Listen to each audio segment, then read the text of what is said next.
Recently, there has been a trend in gaming of new developers releasing new games in genres that previously had a single dominant game series. Examples include Cities Skylines replacing the SimCity franchise, Stardew Valley as a spiritual successor to Harvest Moon, and of course Frontier's Planet Coaster taking over for Roller Coaster Tycoon. There was one game series though that was left out of that trend. Until now, Zoo Tycoon. One of my favorite games from my childhood, whose last good game was all the way back in 2004, now has some competition. It seems I wasn't the only one nostalgic for another zoo sim game, and that's where Frontier stepped in to announce Planet Zoo, and I couldn't be more excited.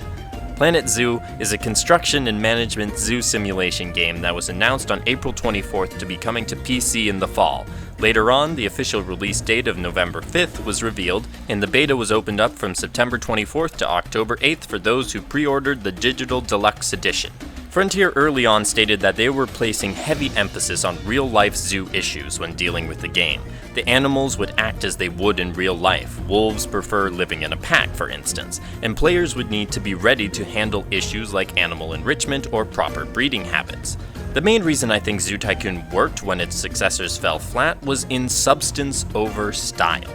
Don't get me wrong, Zoo Tycoon looked nice and sounded great, but it was the animals and their interactions with each other, the guests, and you, the player, that made the game special.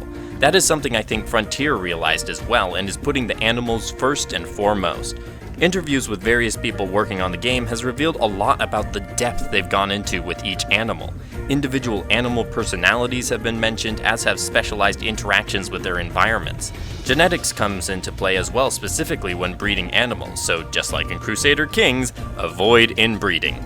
Frontier is dedicated to giving a realistic zoo simulation game to the players, and while that means missing out on letting animals loose on annoying guests, it does mean greater depth when it comes to zoo management, which I think is a decent enough trade. Like with many of the games I mentioned earlier, Planet Zoo recognizes what made the prior standard bearer a hit, and is using the improved resources at the developer's disposal to enhance those qualities. Don't think the game has forgotten about the park aspect of most zoos though, because while the focus so far has been on the animals, details about the kiosks and other aspects that make a zoo were mentioned as well. The piece-by-piece construction of buildings and structures for habitats allows for incredible creative freedom, although thankfully there are pre-built structures as well for those of us who would find that exhausting to do for every building. That creative freedom was part of the reason Planet Coaster did so well, and it makes sense that they would bring it to Planet Zoo as well. One of the newer mechanics that I'm also intrigued by though is the new guest need. Guests have the basic energy, hunger, and bathroom needs of any park management game, but Planet Zoo introduces educational stimulation as a need as well. This incentivizes putting up informational billboards and signs around the park, and hey, in the process you'll probably learn more about these animals as well. Again, this follows directly in the footsteps of Zoo Tycoon, which was renowned for its informative details included in gameplay. It even won awards for edutainment games, which is probably the reason my parents thought it would be a good game for me. Thanks again, Mom and Dad. This piece-by-piece construction also goes for the habitats themselves, so instead of having just the same rectangles making up every exhibit, you can get extremely creative, especially since you need to keep in mind things like sightlines for guests to see from, and balance that with the animal's need for privacy. Turns out one-way glass is useful for more than just police interrogations, and I already feel like I'm learning more about modern zoos. As with Zoo Tycoon, each animal has specific needs for the environment, such as proper foliage and terrain. Planet Zoo adds in other areas like temperature and of course enrichment for the animals, with toys that need to be rotated to keep animals happy, because they get bored after a while with the same toys. So long as the animals are happy and secure on the inside of the exhibit, then you can get as creative as you want with stuff like shelters and outside design. Creative freedom is the name of the game. You know, if it wasn't Planet Zoo.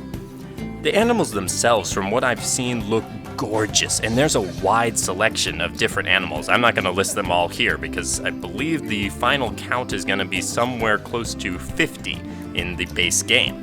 One of the things Planet Zoo is doing as well is putting more regional variants into the game. For example, saltwater crocodile is in the game, but also Gharial, I am probably mispronouncing that, a type of crocodile found mainly in the Indian subcontinent, is in the game as well. Looking closer at each animal reveals more and more details, and they all look amazing. I'm glad to see some of my favorite animals already confirmed for the game, such as red pandas and the okapi. I can see myself getting very attached to each animal once they arrive at my zoo. Hopefully they won't die too fast then. The game looks incredible at all points, and yeah, that's pretty much all I've got to say about it. I mean, just look at that fur!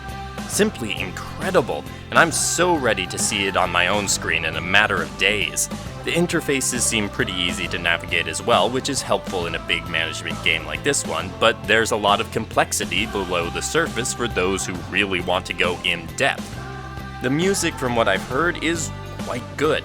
The jury's still out though on whether it will achieve all-time classic status like the Zoo Tycoon theme did.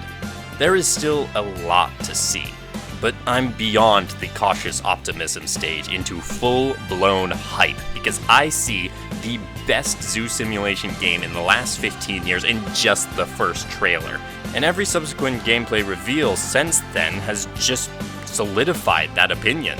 The beta had its bugs as expected, but it seems everyone I knew who played it during that time really enjoyed it. Hopefully Frontier smooths out those gameplay wrinkles before launch and gives us an amazing experience. I bemoaned the lack of Zoo Tycoon on Steam in a video not too long ago, and though my wish hasn't come true, this might actually be the better timeline. Now, if only they could somehow get in the Zoo Tycoon theme to this game, it could be perfect. Ah well, I guess I'll have to wait for the modders to get on that one. Regardless though, if you have been waiting for a modern Zoo Tycoon game or just are interested in deep management games, I think this may be what you've been waiting for. It certainly is for me, which is why I'm excited for Planet Zoo. Leave a like if you enjoyed the video and leave a comment below about your favorite animal and what animals they haven't confirmed yet you'd like in the game. I gotta say, I'm disappointed not to have seen penguins yet. Subscribe for more video game content, and I hope you have a great day and happy gaming.